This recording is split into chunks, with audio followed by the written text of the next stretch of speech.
ನಮಸ್ಕಾರ. ಮುಖ್ಯಾಂಶಗಳು. ಎರಡು ದೇಶಗಳ ಕಾರ್ಯತಂತ್ರ ಪಾಲುದಾರಿಕೆಗೆ ಜಾಗತಿಕ ಪ್ರಾಮುಖ್ಯತೆ ದೊರೆತಿದೆ. ಅಮೆರಿಕದ 245ನೇ ಸ್ವಾತಂತ್ರ್ಯಕ್ಕೆ ಪ್ರಧಾನಿ ನರೇಂದ್ರ ಮೋದಿ ಶುಭಾಶಯ. ಕೇಂದ್ರ ಶಿಕ್ಷಣ ಸಚಿವ ರಮೇಶ್ ಪೋಖ್ರಿಯಾಲ್ ಅವರಿಂದ ನಾಳೆ ನಿಪುಣ್ ಭಾರತ್ಗೆ ಚಾಲನೆ. ದೇಶಾದ್ಯಂತ ಸಮಗ್ರ ಶಿಕ್ಷಾ ಯೋಜನೆ ಅನುಷ್ಠಾನ. ಮೇಕೆದಾಟು ಯೋಜನೆಗೆ ಸಹಕರಿಸಲು ತಮಿಳುನಾಡಿಗೆ ಮುಖ್ಯಮಂತ್ರಿ ಯಡಿಯೂರಪ್ಪ ಮನವಿ. ಅಣೆಕಟ್ಟು ನಿರ್ಮಾಣದಿಂದ 2 ರಾಜ್ಯಗಳಿಗೆ ಅನುಕೂಲ. ಉತ್ತರಾಖಂಡ್ನ ನೂತನ ಮುಖ್ಯಮಂತ್ರಿಯಾಗಿ ಪುಷ್ಕರ್ ಸಿಂಗ್ ಧಾಮಿ ಸಂಜೆ ಪ್ರಮಾಣ ವಚನ.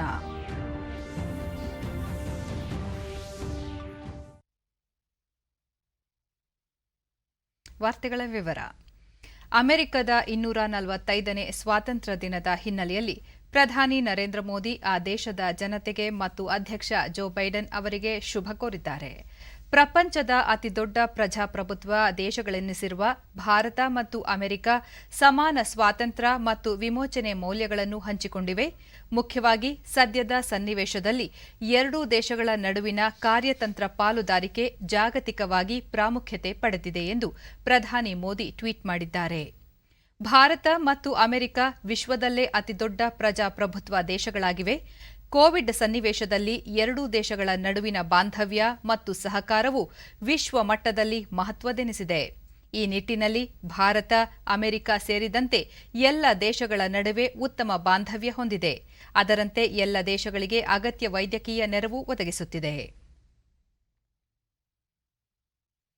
ಕೇಂದ್ರ ಶಿಕ್ಷಣ ಸಚಿವ ರಮೇಶ್ ಪೋಖ್ರಿಯಾಲ್ ನಿಶಾಂಕ್ ಅವರು ಜುಲೈ 5ರಂದು ಸೋಮವಾರ ಓದಿನಲ್ಲಿ ಪ್ರಾವೀಣ್ಯತೆ ಕುರಿತ ನಿಪುಣ್ ಭಾರತ್ಗೆ ಚಾಲನೆ ನೀಡಲಿದ್ದಾರೆ.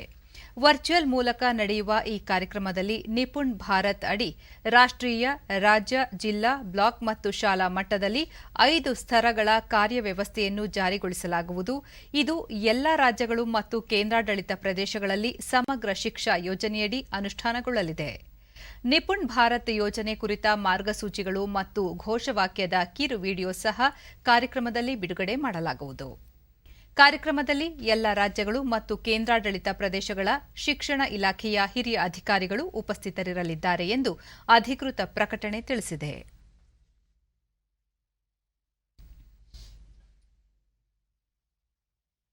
ಮೇಕೆದಾಟು ಯೋಜನೆಗೆ ಸಂಬಂಧಿಸಿದಂತೆ ಮುಖ್ಯಮಂತ್ರಿ ಬಿಎಸ್ ಯಡಿಯೂರಪ್ಪ ಅವರು ತಮಿಳುನಾಡು ಮುಖ್ಯಮಂತ್ರಿ ಎಂಕೆ ಸ್ಟಾಲಿನ್ ಅವರಿಗೆ ಪತ್ರ ಬರೆದಿದ್ದಾರೆ.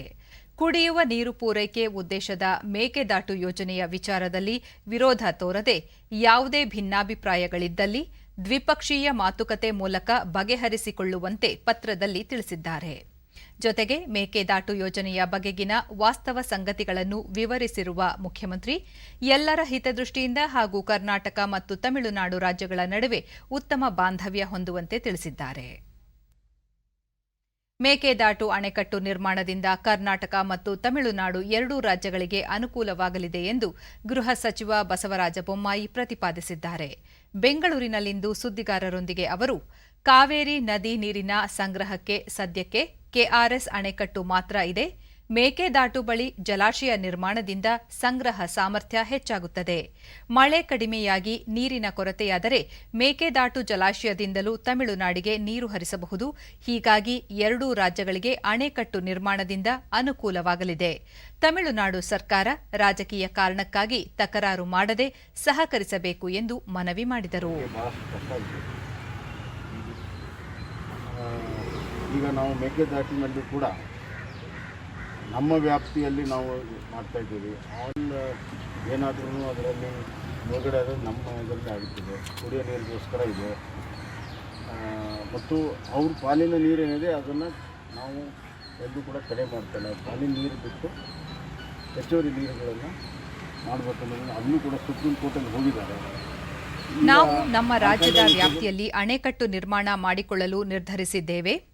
ತಮಿಳುನಾಡು ಪಾಲಿನ ಕಾವೇರಿ ನದಿ ನೀರಿಗೆ ಯಾವುದೇ ತೊಂದರೆಯಾಗುವುದಿಲ್ಲ. ಅಣೆಕಟ್ಟು ನಿರ್ಮಾಣದ ಕುರಿತು ಈಗಾಗಲೇ ಮುಖ್ಯಮಂತ್ರಿ ಬಿಎಸ್ ಯಡಿಯೂರಪ್ಪ ಅವರು ತಮಿಳುನಾಡಿನ ಮುಖ್ಯಮಂತ್ರಿಗಳಿಗೆ ಪತ್ರ ಬರೆದಿದ್ದಾರೆ.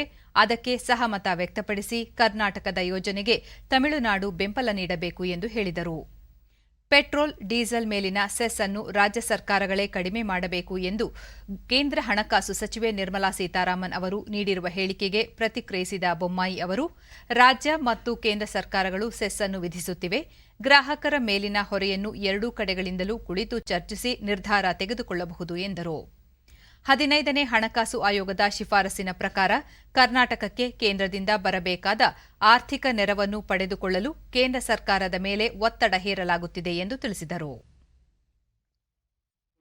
ನಮಗೂ ಅನುಕೂಲ ಆಗುತ್ತೆ. ವಿನ್ ಸಿಚುವೇಶನ್ ಎರಡು ರಾಜ್ಯಕ್ಕೆ ಅಂತ ಗೊತ್ತಿದ್ರೂ ಕೂಡ ಅವರು ಅಬ್ಜೆಕ್ಷನ್ ಹಾಕಿದ್ದಾರೆ ಸುಪ್ರೀಂ ಕೋರ್ಟಲ್ಲಿ. ಆದರೆ ನಮಗೇನಿದು 5,000 ಕೋಟಿಗಿಂತ ಹೆಚ್ಚು ಬರಬೇಕಂತ ಈಗಾಗಲೇ ನಮ್ಮ ಮುಖ್ಯಮಂತ್ರಿಗಳು ಹಣಕಾಸು ಸಚಿವರು ಪತ್ರ ಬರೆದಿದ್ದಾರೆ, ಕೊಡಲೇಬೇಕು ಅಂತ ಹೇಳಿದ್ದಾರೆ. ನಾವು ಕೂಡ ಒತ್ತಾಯ ಮಾಡಿದ್ದೇವೆ.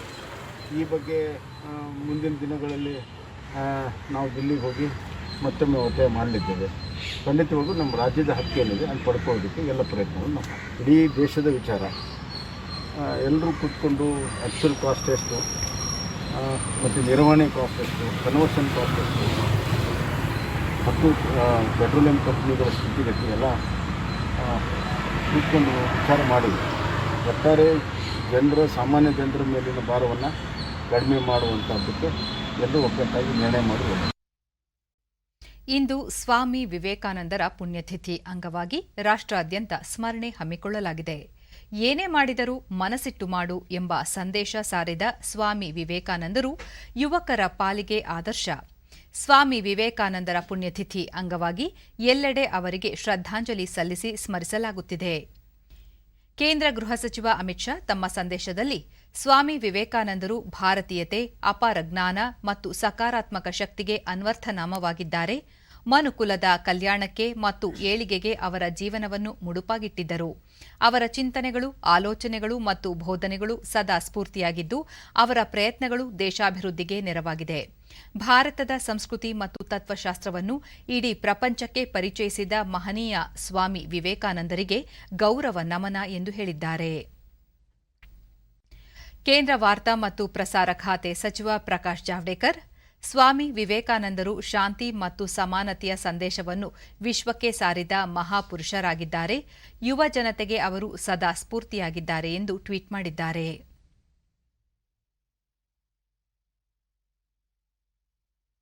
ಕರ್ನಾಟಕದಲ್ಲೂ ಸ್ವಾಮಿ ವಿವೇಕಾನಂದರ ಪುಣ್ಯತಿಥಿ ಅಂಗವಾಗಿ ಸ್ಮರಣೆ ನಡೆಯುತ್ತಿದ್ದು, ಮುಖ್ಯಮಂತ್ರಿ ಬಿಎಸ್ ಯಡಿಯೂರಪ್ಪ ವಿವೇಕಾನಂದರ ಭಾವಚಿತ್ರಕ್ಕೆ ಪುಷ್ಪನಮನ ಸಲ್ಲಿಸಿದರು.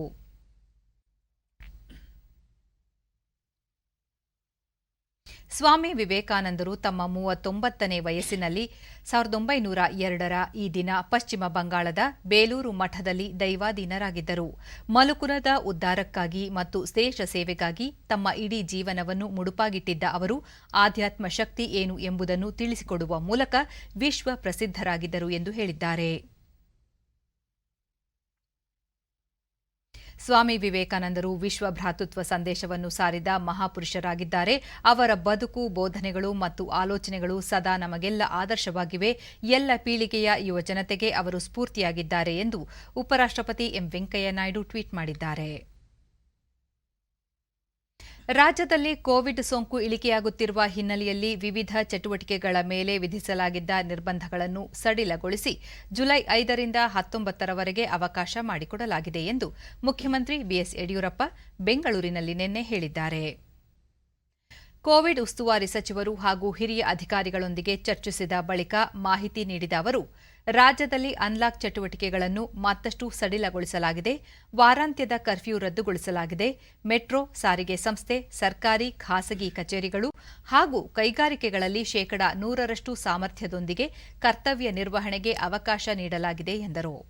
ಧಾರ್ಮಿಕ ಸ್ಥಳಗಳಲ್ಲಿ ದರ್ಶನಕ್ಕೆ ಅವಕಾಶ ನೀಡಲಾಗಿದೆ. ಮದುವೆ ಹಾಗೂ ಇತರೆ ಶುಭ ಸಮಾರಂಭಗಳಿಗೆ 100 ಜನರಿಗೆ ಅವಕಾಶ ಕಲ್ಪಿಸಲಾಗಿದೆ. ಶವ ಸಂಸ್ಕಾರಕ್ಕೆ 20 ಜನರಿಗೆ ಮಾತ್ರ ಅನುವು ಮಾಡಿಕೊಡಲಾಗಿದೆ ಎಂದು ತಿಳಿಸಿದರು. ರಾತ್ರಿ 9 ಗಂಟೆಯಿಂದ ಬೆಳಗ್ಗೆ 5 ಗಂಟೆಯವರೆಗೆ ಕೊರೋನಾ ಕರ್ಫ್ಯೂ ಜಾರಿಯಲ್ಲಿರಲಿದೆ ಎಂದು ಹೇಳಿದ ಅವರು, ಸಾಮಾಜಿಕ, ಧಾರ್ಮಿಕ ಸಭೆ ಸಮಾರಂಭಗಳು, ಪ್ರತಿಭಟನೆಗಳಿಗೆ ಅವಕಾಶವಿರುವುದಿಲ್ಲ ಎಂದು ಹೇಳಿದ್ದಾರೆ. ಪಬ್ ಹಾಗೂ ಚಿತ್ರಮಂದಿರಗಳನ್ನು ತೆರೆಯಲು ಅನುಮತಿ ನೀಡಿಲ್ಲ. ಬಾರ್ಗಳನ್ನು ತೆರೆಯಲು ಅನುವು ಮಾಡಿಕೊಡಲಾಗಿದೆ. ಕೊರೋನಾ ಸೋಂಕು ಹೆಚ್ಚಿರುವ ಜಿಲ್ಲೆಗಳಲ್ಲಿ ಜಿಲ್ಲಾಡಳಿತ, ಜಿಲ್ಲಾ ಉಸ್ತುವಾರಿ ಸಚಿವರೊಂದಿಗೆ ಚರ್ಚಿಸಿ ಕಠಿಣ ಕ್ರಮ ಕೈಗೊಳ್ಳಲಾಗುವುದು ಎಂದು ಹೇಳಿದರು. ಮುಂದಿನ 15 ದಿನಗಳ ನಂತರ ಕೊರೋನಾ ಸೋಂಕು ಮತ್ತಷ್ಟು ಇಳಿಮುಖವಾದರೆ ಸಡಿಲ ನಿಯಮಗಳನ್ನು ಮುಂದುವರೆಸಲಾಗುವುದು.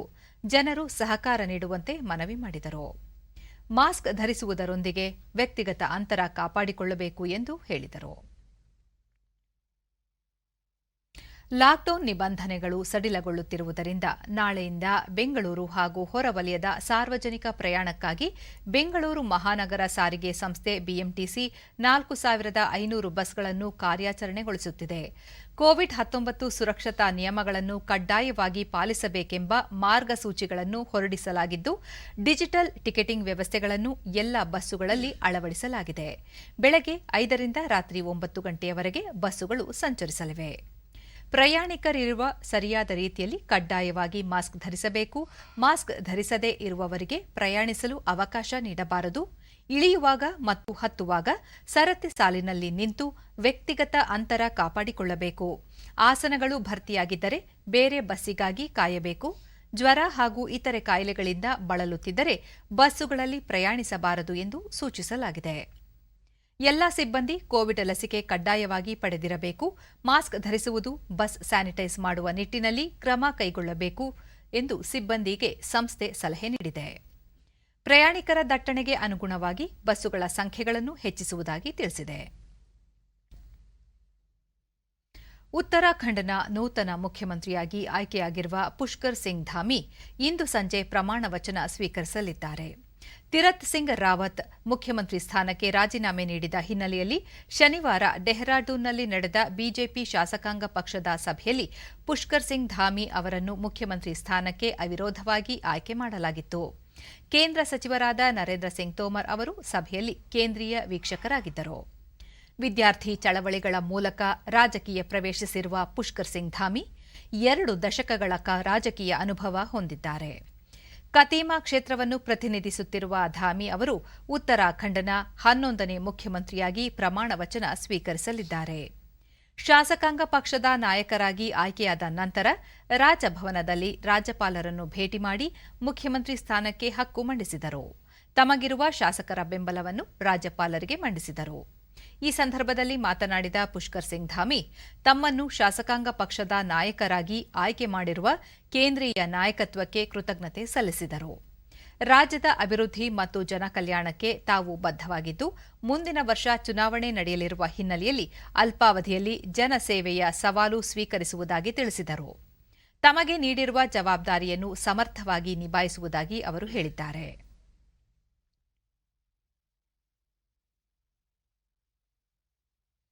ತಮಿಳುನಾಡಿನಲ್ಲಿ ಕೋವಿಡ್ ಪ್ರಕರಣಗಳ ಇಳಿಕೆ ಹಿನ್ನೆಲೆಯಲ್ಲಿ ಕೆಲ ನಿರ್ಬಂಧಗಳ ಸಡಿಲಿಕೆಯೊಂದಿಗೆ ಲಾಕ್ಡೌನ್ ಅನ್ನು ಇನ್ನೂ 1 ವಾರಗಳ ಕಾಲ ವಿಸ್ತರಿಸಲಾಗಿದೆ. ನಾಳೆಯಿಂದ ರಾಜ್ಯದಲ್ಲಿ ದೇವಸ್ಥಾನ, ಪ್ರಾರ್ಥನಾ ಮಂದಿರಗಳನ್ನು ತೆರೆಯಲು ಅವಕಾಶ ನೀಡಲಾಗಿದೆ. ಕಳೆದ ಮೇ ತಿಂಗಳ 10ರಂದು ಜಾರಿಗೆ ತರಲಾದ ಸಂಪೂರ್ಣ ಲಾಕ್ಡೌನ್ ಅನ್ನು ಹಂತ ಹಂತವಾಗಿ ನಿರ್ಬಂಧಗಳ ಸಡಿಲಿಕೆಯೊಂದಿಗೆ ಪ್ರತಿ ವಾರ ವಿಸ್ತರಿಸಲಾಗುತ್ತಿದೆ. ಈ ಹಿಂದೆ ಕೋವಿಡ್ ಪ್ರಕರಣಗಳ ಸಂಖ್ಯೆಯನ್ನು ಪರಿಗಣಿಸಿ ಜಿಲ್ಲೆಗಳನ್ನು 3 ವರ್ಗಗಳಾಗಿ ವಿಂಗಡಿಸಲಾಗಿತ್ತು. ಇದೀಗ ಈ ವ್ಯವಸ್ಥೆಯನ್ನು ತೆಗೆದು ರಾಜ್ಯಾದ್ಯಂತ ಏಕರೂಪ ನಿರ್ಬಂಧಗಳ ಸಡಿಲಿಕೆಗೆ ಸರ್ಕಾರ ನಿರ್ಧರಿಸಿದೆ. ಆದರೆ ಅಂತಾರಾಜ್ಯ ಬಸ್ ಸೇವೆಗಳ ನಿರ್ಬಂಧ ಮುಂದುವರಿಯಲಿದೆ ಎಂದು ಮುಖ್ಯಮಂತ್ರಿ ಎಂಕೆ ಸ್ಟಾಲಿನ್ ಪ್ರಕಟಣೆಯಲ್ಲಿ ತಿಳಿಸಿದ್ದಾರೆ.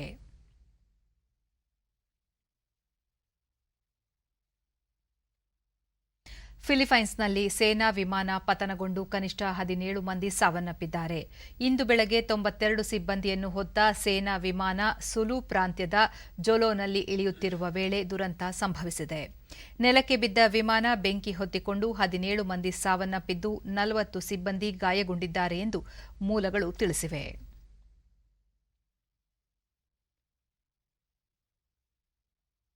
ಲಾಕ್ಡೌನ್ ಹಿನ್ನೆಲೆಯಲ್ಲಿ ತಾತ್ಕಾಲಿಕವಾಗಿ ಸ್ಥಗಿತಗೊಂಡಿದ್ದ ಸಪ್ತಪದಿ ಕಾರ್ಯಕ್ರಮ ಪುನರ್ ಆರಂಭವಾಗಲಿದ್ದು, ಮದುವೆ ಕಾರ್ಯಕ್ರಮಗಳು ಸರ್ಕಾರದಿಂದ ನಡೆಯಲಿವೆ ಎಂದು ಮುಜರಾಯಿ ಸಚಿವ ಕೋಟ ಶ್ರೀನಿವಾಸ ಪೂಜಾರಿ ನಿನ್ನೆ ಮಂಡ್ಯದಲ್ಲಿ ತಿಳಿಸಿದ್ದಾರೆ. ಜಿಲ್ಲೆಯಲ್ಲಿ ಧರ್ಮರಾಯ ದತ್ತಿ ಮತ್ತು ಹಿಂದುಳಿದ ವರ್ಗಗಳ ಕಲ್ಯಾಣ ಇಲಾಖೆ ಅಧಿಕಾರಿಗಳೊಂದಿಗೆ ಪ್ರಗತಿ ಪರಿಶೀಲನಾ ಸಭೆ ನಡೆಸಿದ ಬಳಿಕ ಸುದ್ದಿಗಾರರೊಂದಿಗೆ ಅವರು ದೇವಾಲಯಗಳಲ್ಲಿ ಸಂಗ್ರಹವಾದ ನಿಧಿ ಮೂಲಕ ಸಪ್ತಪದಿ ಕಾರ್ಯಕ್ರಮವನ್ನು ಪುನರ್ ಆರಂಭಿಸಲಾಗುತ್ತಿದ್ದು, ಈ ಬಗ್ಗೆ ಅಧಿಕಾರಿಗಳೊಂದಿಗೆ ಚರ್ಚೆ ನಡೆಸಲಾಗುತ್ತಿದೆ ಎಂದರು.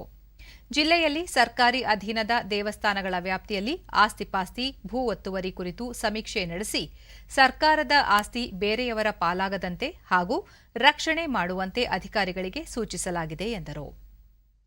ಶಾಸಕರಾದ ಶ್ರೀನಿವಾಸ್, ಡಿಸಿ ತಮ್ಮಣ್ಣ, ಸಿಎಸ್ ಪುಟ್ಟರಾಜು, ಅನ್ನದಾನಿ, ಹಿಂದುಳಿದ ವರ್ಗಗಳ ಕಲ್ಯಾಣ ಇಲಾಖೆಯ ಜಿಲ್ಲಾಧಿಕಾರಿ ಸೋಮಶೇಖರ್ ಮತ್ತಿತರರು ಉಪಸ್ಥಿತರಿದ್ದರು. ಅದನ್ನು ಜುಲೈ 5ರ ನಂತರ ಪುನರಾರಂಭ ಮಾಡೋದು ಹೇಗೆ ಅನ್ನೋದ್ರ ಬಗ್ಗೆ ಕೂಡ ಒಂದಿಷ್ಟು ಚರ್ಚೆಗಳು ಮಾಡಬೇಕಾಯಿತು. ನಮ್ಮ ಹಿಂದುಳಿದ ವರ್ಗ ಇಲಾಖೆಯಲ್ಲಿರುವಂಥ ಹಾಸ್ಟೆಲ್ಗಳಲ್ಲಿ ಈಗಾಗಲೇ ಕೊರೋನಾದಿಂದಾಗಿ ನಾವು ನಿಲುಗಡೆ ಮಾಡಿದರೂ ಕೂಡ ಸದ್ಯದಲ್ಲೇ ಅದು ಪುನರಾರಂಭ ಆಗುವಾಗ ಯಾವ ರೀತಿ ಅದನ್ನು ಸ್ವಚ್ಛತೆಗೊಳಿಸಬೇಕು, ಶಾಲಾ ಮಕ್ಕಳ ಊಟೋಪಚಾರದ ಬಗ್ಗೆ ಮತ್ತು ಅವರ ವಾಸ್ತವ್ಯ ಮೂಲಭೂತ ಸೌಕರ್ಯಗಳ ಬಗ್ಗೆ ಹೇಗೆ ಅಭಿವೃದ್ಧಿ ಮಾಡಬೇಕು ಅದರ ಬಗ್ಗೆ ಕೂಡ ಯೋಚನೆ ಮಾಡುವಂಥ ಅವಕಾಶಗಳಾಯಿತು. ನನಗೆ ವಿಶ್ವಾಸ ಇದೆ, ನಮ್ಮ ಅತ್ಯಂತ ಪಾರದರ್ಶಕವಾಗಿ ನಮ್ಮ ಇಲಾಖೆಯಲ್ಲಿರುವಂಥ ಎಲ್ಲ ಕೆಲಸ ಕಾರ್ಯಗಳನ್ನು ಕೂಡ ಅಚ್ಚುಕಟ್ಟುತನದಿಂದ ಮಾಡ್ತೇವೆ ಅನ್ನುವಂಥ ವಿಶ್ವಾಸ ಇದೆ. ನಮ್ಮೆಲ್ಲ ಅಧಿಕಾರಿಗಳಿಗೆ ನನ್ನ ಮಿತಿಯೊಳಗೆ ಪೂರ್ಣ ಪ್ರಮಾಣದ ಅನುಭವಗಳನ್ನು ಹಂಚಿ ಅವರಿಗೆ ನಿರ್ದೇಶನವನ್ನು ನೀಡಿದ್ದೇನೆ. ನಮ್ಮ ಇಲಾಖೆಯ ನಿಯಮ ಮತ್ತು ನಮ್ಮ ಕಾಯ್ದೆಯಂತೆ ಹಿಂದೂ ಧಾರ್ಮಿಕ ದತ್ತಿ ಇಲಾಖೆಯ ಮತ್ತು ದೇವಸ್ಥಾನದ ಹಣ ಆ ಇಲಾಖೆಯೇ ಮತ್ತು ಆ ದೇವಸ್ಥಾನಕ್ಕೆ ವಿನಿಯೋಗ ಆಗಬೇಕಂತ ನಿಯಮ ಇದೆ ನಮ್ಮಲ್ಲಿ. ಬೇರೆ ಬೇರೆ ಕಾರಣಕ್ಕೆ ಅನೇಕರು ನಮ್ಮ ಮಾಹಿತಿಯ ಪ್ರಕಾರ ಇನ್ನೊಂದು ಮತ್ತೊಂದು ಚರ್ಚೆಗಳನ್ನು ಮಾಡಿ ನಮಗೆ ಮನವಿಯನ್ನು ಕೊಟ್ಟಾಗ ಸುಮಾರು 764 ಇತರ ಧರ್ಮೀಯ ಪ್ರಾರ್ಥನಾ ಮಂದಿರಗಳು, 111 ಇತರ ಧರ್ಮೀಯ ಪ್ರಾರ್ಥನಾ ಮಂದಿರಗಳಲ್ಲಿ ಈ ತಸ್ತೀಕ್ ಮತ್ತು ವರ್ಷಾನುದಾನ ಇವು ವಿತರಣೆ ಆಗ್ತದೆ ಅನ್ನುವಂಥ ಖಚಿತವಾದ ಮಾಹಿತಿ ಸಿಗುತ್ತೆ ನಮಗೆ. ಆ ಹಿನ್ನೆಲೆಯಲ್ಲಿ ನಮ್ಮ ನಿಯಮ ಮತ್ತು ಕಾನೂನಿನಂತೆ ಇತರ ಧರ್ಮಗಳಿಗೆ ನಮ್ಮ ದೇವಾಲಯದ ಮೂಲಕ ಕೇಂದ್ರ ಸಂಸದೀಯ ವ್ಯವಹಾರಗಳ ಸಚಿವ ಪ್ರಹ್ಲಾದ್ ಜೋಶಿ ಮೈಸೂರಿನ ಸುತ್ತೂರು ಮಠಕ್ಕೆ ಭೇಟಿ ನೀಡಿ ಶಿವರಾತ್ರಿ ದೇಶಿಕೇಂದ್ರ ಸ್ವಾಮೀಜಿ ಅವರ ಆಶೀರ್ವಾದ ಪಡೆದರು.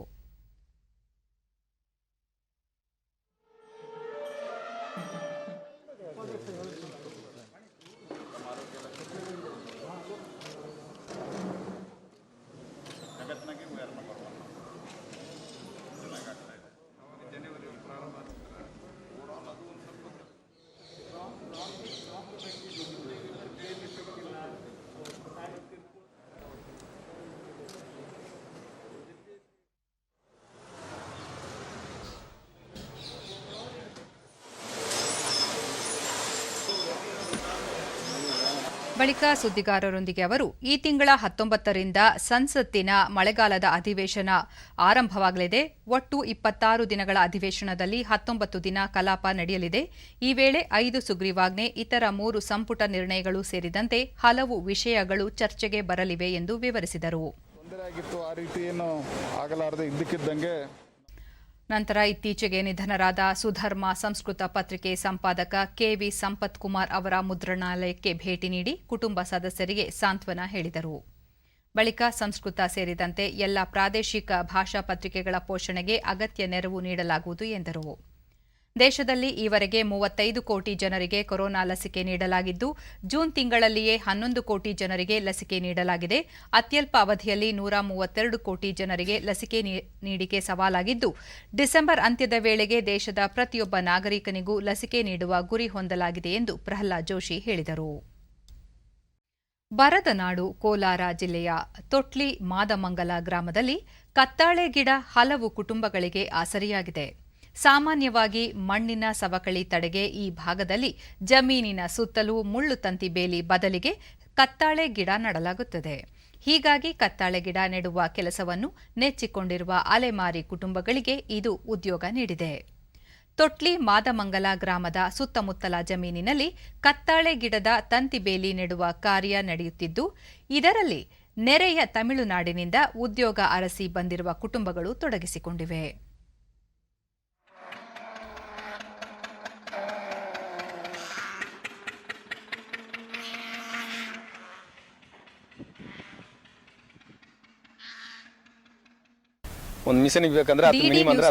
ಅಲೆಮಾರಿ ಮುರುಗನ್ ಕತ್ತಾಳೆ ಗಿಡದಿಂದ ನೂಲು ತೆಗೆದು ಹಗ್ಗ ಇನ್ನಿತರ ಉತ್ಪನ್ನಗಳನ್ನು ತಯಾರು ಮಾಡಲಾಗುತ್ತಿದೆ. ಅದರಿಂದ ಜಮೀನಿನ ಸುತ್ತ ಬೇಲಿ ನಿರ್ಮಾಣ ಕಾರ್ಯ ಮಾಡಲಾಗುತ್ತಿದೆ ಎಂದು ಹೇಳಿದರು.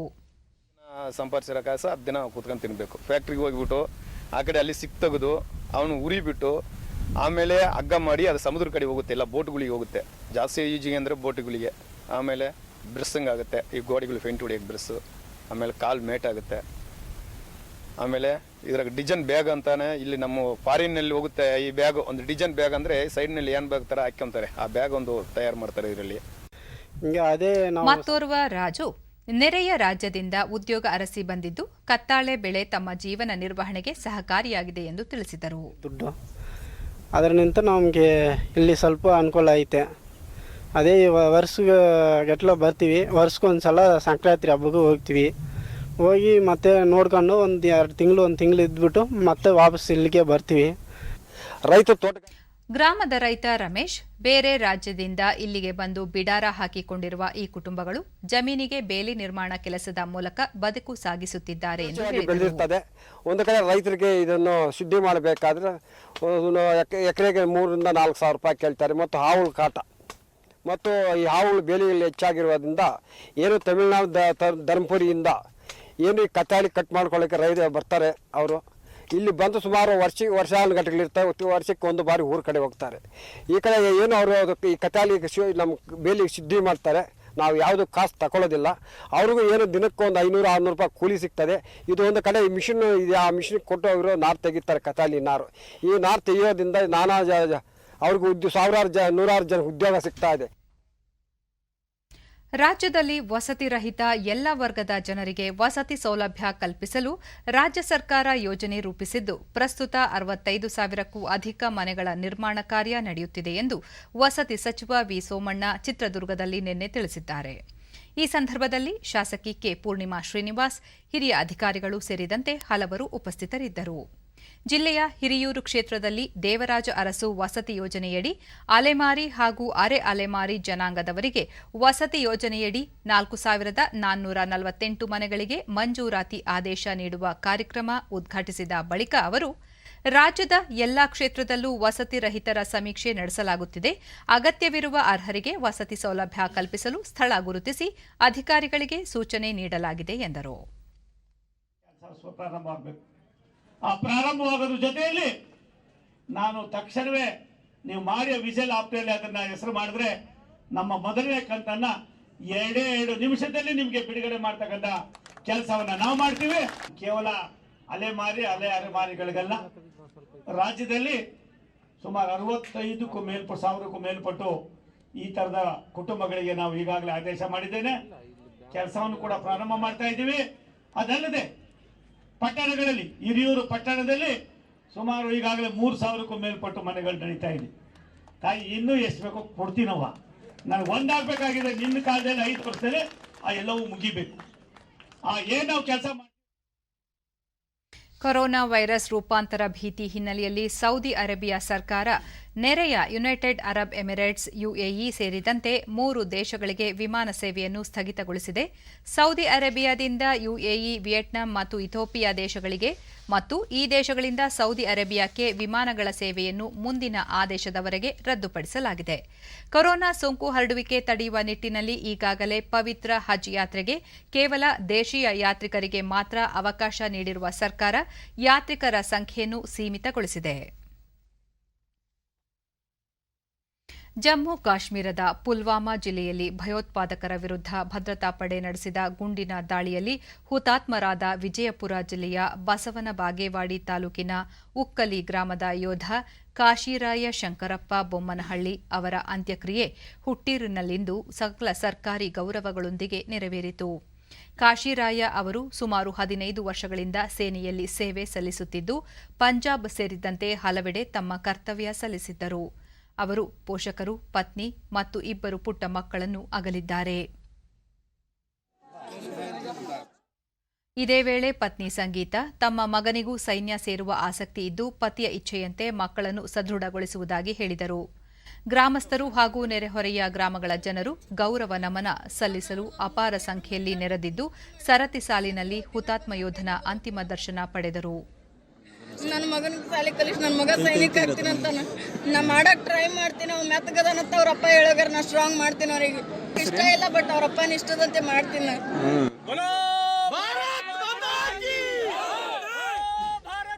ಅವಕಾಶ ಮಾಡಿಕೊಡ್ರಿ.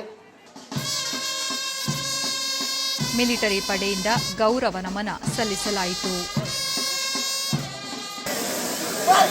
ಕುಕ್ಕಲಿ ವಿರಕ್ತ ಮಠದ ಸಂಗನಬಸವ ಶ್ರೀಗಳ ಸಾನ್ನಿಧ್ಯದಲ್ಲಿ ಅಂತಿಮ ವಿಧಿವಿಧಾನ ನೆರವೇರಿಸಲಾಯಿತು. ವಿಜಯಪುರ ಜಿಲ್ಲಾಡಳಿತದಿಂದ ಸಕಲ ಸರ್ಕಾರಿ ಗೌರವಗಳೊಂದಿಗೆ ಹುತಾತ್ಮ ಯೋಧನ ಅಂತಿಮ ಸಂಸ್ಕಾರ ನೆರವೇರಿತು. ಒಲಿಂಪಿಕ್ಸ್ ಕ್ರೀಡಾಕೂಟದಲ್ಲಿ ಭಾಗವಹಿಸುವಂತೆ ಪ್ರೋತ್ಸಾಹಿಸಲು ಶುಭ ಹಾರೈಸುವ ಗೀತೆಯೊಂದನ್ನು ಕೇಂದ್ರ ಯುವಜನ ಸೇವೆ ಹಾಗೂ ಕ್ರೀಡಾ ಸಚಿವ ಕಿರಣ್ ರಿಜಿಜು ತಮ್ಮ ಟ್ವಿಟರ್ ಖಾತೆಯಲ್ಲಿ ಹಂಚಿಕೊಂಡಿದ್ದಾರೆ. ಜಪಾನ್ನ ಟೋಕಿಯೋದಲ್ಲಿ ಜುಲೈ 23ರಿಂದ ಆಗಸ್ಟ್ 8ರವರೆಗೆ ನಡೆಯುವ ಒಲಿಂಪಿಕ್ನ ಕ್ರೀಡಾಕೂಟದಲ್ಲಿ ಭಾಗವಹಿಸಲು ಭಾರತದ ಕ್ರೀಡಾಪಟುಗಳ ಮೊದಲ ತಂಡ ಜುಲೈ 17ರಂದು ಪ್ರಯಾಣ ಬೆಳೆಸಲಿದೆ. ಕ್ವಾರಂಟೈನ್ ಅವಧಿ ಹಾಗೂ ಕ್ರೀಡಾಭ್ಯಾಸಗಳಿಗೆ ಅನುಕೂಲವಾಗುವಂತೆ ದಿನಾಂಕಗಳನ್ನು ಹೊಂದಾಣಿಕೆ ಮಾಡುವ ಸಲುವಾಗಿ ಕ್ರೀಡಾಪಟುಗಳನ್ನು ಮುಂಚಿತವಾಗಿಯೇ ಕಳುಹಿಸಿಕೊಡಲಾಗಿದೆ. इंडिया के बाहर जितने भी हमारे देश के लोग रहते हैं, हम अपने अपने जगह से हमारे ओलंपिक खिलाड़ियों को हम चीयर अप करें. और भी देश के जो बड़े बड़े शख्सियत हैं, सबने संदेश भेजा है, कोई भेज चुका है, कोई भेज रहे हैं. तो प्रधानमंत्री जी से लेकर के हर एक नागरिक, पूरा हिंदुस्तान इस बार हमारे ओलंपिक टीम को चीयर करेंगे. ಕ್ರೀಡಾಪಟುಗಳ ಜೊತೆ ಭಾರತೀಯ ಒಲಿಂಪಿಕ್ ಸಂಸ್ಥೆ ನಿರಂತರವಾಗಿ ಸಂಪರ್ಕದಲ್ಲಿರಲಿದೆ ಎಂದು ಸಂಸ್ಥೆ ಅಧ್ಯಕ್ಷ ನರೀಂದರ್ ಭಾತ್ರಾ ತಿಳಿಸಿದ್ದಾರೆ. ಈಗಾಗಲೇ ಕೆಲವು ಕ್ರೀಡಾಪಟುಗಳ ಆಯ್ಕೆ ನಡೆದಿದೆ. ಅವರ ಹೆಸರುಗಳನ್ನು ಪ್ರಕಟಿಸಲು ನಿರ್ಧರಿಸಲಾಗಿದೆ. ಇನ್ನು ಕೆಲವರನ್ನು ನಿರೀಕ್ಷೆಯಲ್ಲಿಡಲಾಗಿದೆ ಎಂದು ತಿಳಿಸಿದರು.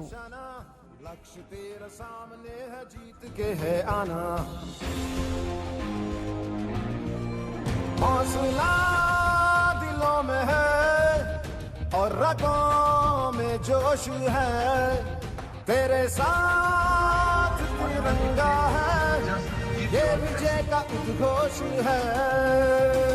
तू ठान ले, अब जीत को अंजाम दे.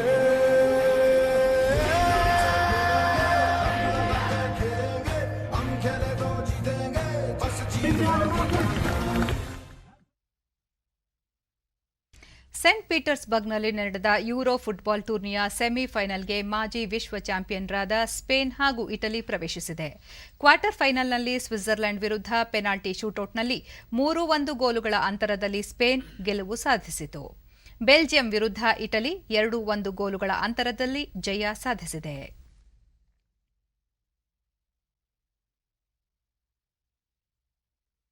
ಕೊನೆಯಲ್ಲಿ ಮತ್ತೊಮ್ಮೆ ಮುಖ್ಯಾಂಶಗಳು. ಎರಡು ದೇಶಗಳ ಕಾರ್ಯತಂತ್ರ ಪಾಲುದಾರಿಕೆಗೆ ಜಾಗತಿಕ ಪ್ರಾಮುಖ್ಯತೆ ದೊರೆತಿದೆ. ಅಮೆರಿಕದ 245ನೇ ಸ್ವಾತಂತ್ರ್ಯಕ್ಕೆ ಪ್ರಧಾನಿ ನರೇಂದ್ರ ಮೋದಿ ಶುಭಾಶಯ. ಕೇಂದ್ರ ಶಿಕ್ಷಣ ಸಚಿವ ರಮೇಶ್ ಪೋಖ್ರಿಯಾಲ್ ಅವರಿಂದ ನಾಳೆ ನಿಪುಣ್ ಭಾರತ್ಗೆ ಚಾಲನೆ. ದೇಶಾದ್ಯಂತ ಸಮಗ್ರ ಶಿಕ್ಷಾ ಯೋಜನೆ ಅನುಷ್ಠಾನ. ಮೇಕೆದಾಟು ಯೋಜನೆಗೆ ಸಹಕರಿಸಲು ತಮಿಳುನಾಡಿಗೆ ಮುಖ್ಯಮಂತ್ರಿ ಯಡಿಯೂರಪ್ಪ ಮನವಿ. ಅಣೆಕಟ್ಟು ನಿರ್ಮಾಣದಿಂದ 2 ರಾಜ್ಯಗಳಿಗೆ ಅನುಕೂಲ.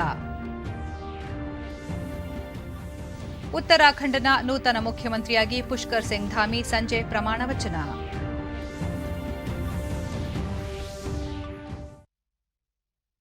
ವೀಕ್ಷಕರೇ, ನಮ್ಮ ವಾರ್ತಾ ಪ್ರಸಾರವನ್ನು ನೀವು ಡಿಡಿ ಚಂದನ ನ್ಯೂಸ್ ಯೂಟ್ಯೂಬ್ ಚಾನೆಲ್ನಲ್ಲೂ ವೀಕ್ಷಿಸಬಹುದು. ವೀಕ್ಷಕರೇ, ಈಗ ನಾನು ಸ್ಟುಡಿಯೋದಿಂದ ತೆರಳುತ್ತಿರುವ ಕಾರಣ ಮಾಸ್ಕ್ ಧರಿಸುತ್ತಿದ್ದೇನೆ. ನೀವು ಸಹ ಮನೆಯಿಂದ ಹೊರಹೋಗುವ ಮುನ್ನ ಸರಿಯಾದ ಕ್ರಮದಲ್ಲಿ ತಪ್ಪದೇ ಮಾಸ್ಕ್ ಧರಿಸಿ. ವ್ಯಕ್ತಿಗತ ಅಂತರ ಕಾಪಾಡಿಕೊಳ್ಳುವುದರೊಂದಿಗೆ ನೀವು ಸುರಕ್ಷಿತವಾಗಿರಿ, ನಿಮ್ಮವರನ್ನು ಸುರಕ್ಷಿತವಾಗಿರಿಸಿ. ನೈರ್ಮಲ್ಯಕ್ಕೆ ಆದ್ಯತೆ ನೀಡುವುದರ ಜೊತೆಗೆ ಸೋಂಕು ತಡೆಗೆ ಕೋವಿಡ್-19 ಲಸಿಕೆ ಪಡೆಯುವುದು ಅಗತ್ಯ. ನಮ್ಮ ಮುಂದಿನ ವಾರ್ತಾ ಪ್ರಸಾರ ಸಂಜೆ 7 ಗಂಟೆಗೆ. ನಮಸ್ಕಾರ.